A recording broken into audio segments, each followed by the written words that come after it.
Brought to you by ITC sunrise मसाले, स्वाद बिहार का।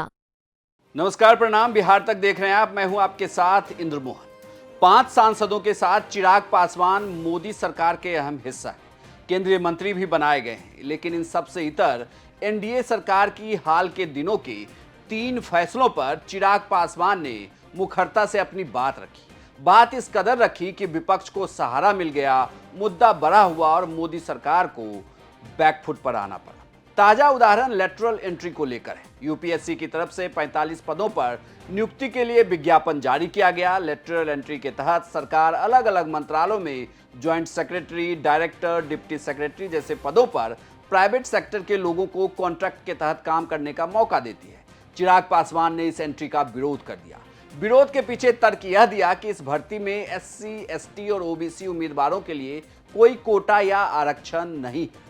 विरोध की हवा इतनी तेज हुई कि सरकार ने इस फैसले से हाथ खींच लिया। हालांकि चिराग तब तक आगे बढ़ चुके थे इस मुद्दे को लेकर। जैसे ही सरकार ने कदम पीछे खींचा, चिराग ने बयान बदल दिया, लेकिन उसे अपनी जीत बता दी। एकदम हमदर्द बनने का प्रयास कर रहा था। अनुसूचित जाति, जनजाति, पिछड़ा वर्ग से आने वाले लोगों का हिमायती बनने का प्रयास कर रहा था। ये वही विपक्ष है जिसने समय समय पर, अपने समय पर डायरेक्ट ये भर्तियां करने का कार्य किया।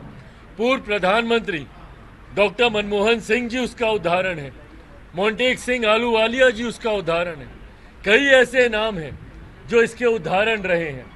पर बहरहाल हम लोगों ने इस बात की आपत्ति दर्ज कराई कि अगर इतिहास में हुआ है, इसीलिए हमारी सरकार भी इसको इसी तरीके से लागू कर दे, ये उचित नहीं है। और कहीं ना कहीं एक गलत परसेप्शन सरकार का ऐसी नियुक्तियों के बाद समाज के बीच जाएगा। मुझे खुशी है और ये मेरे विश्वास को पुनः बल देता है कि मेरे प्रधानमंत्री आदरणीय नरेंद्र मोदी जी ने समाज के एक बड़े वर्ग, अनुसूचित जाति, जनजाति, पिछड़ा वर्ग से आने वाले लोगों की चिंताओं को समझा और आज एक आदेश के तहत ये जो विज्ञापन निकला था, इसको रद्द किया जाता है।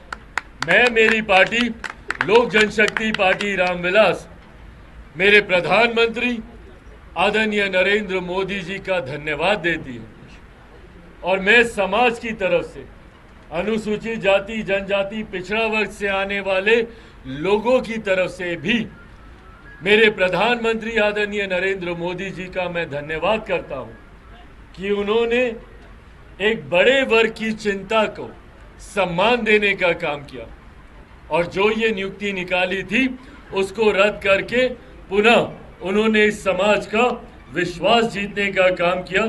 लेटरल एंट्री पहला मौका नहीं है। इससे पहले सुप्रीम कोर्ट के एससी, एसटी आरक्षण में कोटा और क्रीमी लेयर संबंधी निर्णय पर भी साफ इनकार चिराग पासवान कर चुके हैं। चिराग पासवान ने साफ साफ कहा था कि इस फैसले पर पुनर्विचार करना चाहिए ताकि एससी, एसटी वर्ग में भेदभाव पैदा नहीं हो और समाज को कमजोर ना किया जा सके। मोदी सरकार को यह साफ करना पड़ा कि वो अभी ऐसा करने नहीं जा रही है।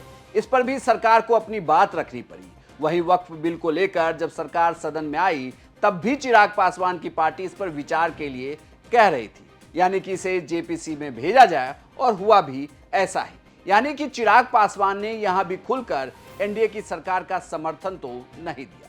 आप सोच रहे होंगे कि ऐसा क्या हुआ है कि चिराग केंद्र की सरकार के लिए मुश्किल खड़ी कर रहे हैं। आरक्षण एक ऐसा मुद्दा है जिसे लेकर सभी नेता और पार्टी कभी विरोध नहीं करना चाहती। 2016 में चिराग पासवान ने कहा था कि मेरे विचार से सभ्य वित्तीय पृष्ठभूमि से आने वाले लोगों को आरक्षण छोड़ देना चाहिए। इससे इस समुदाय के बाकी लोगों को आगे बढ़ने के और बेहतर करने के अवसर मिलेंगे। दरअसल जिन्हें आरक्षण की सही मायने में जरूरत है, उन्हें अधिक से अधिक मदद मिल पाएगी। हालांकि चिराग ने यह भी कहा कि इसे कानून बनाकर नहीं, बल्कि लोगों को जागरूक कर प्रोत्साहित करना चाहिए। दरअसल आरक्षण की जो भी स्थिति बनती जा रही है, वहां कोई भी पार्टी सीधे सीधे आरक्षण का विरोध नहीं कर सकती। ऐसा इसलिए क्योंकि कोई भी दल पिछड़ी जाति या अनुसूचित जाति को मिल रहे आरक्षण के विरुद्ध एक भी शब्द नहीं बोल सकता। ऐसा करके सीधे तौर पर 17% वोट की नाराजगी मोल लेनी होगी। यह एक स्वाभाविक समझ है कि चुनाव के दौरान इस तरह का जोखिम कोई भी पार्टी नहीं ले सकती और चिराग इसी राह पर है। लेकिन बड़ी बात यह है कि चिराग के विरोध के सुर से वो बड़े नेता के तौर पर खुद को तब स्थापित कर रहे हैं जब एनडीए की सरकार में छोटे दलों की बड़ी साख बन रही है।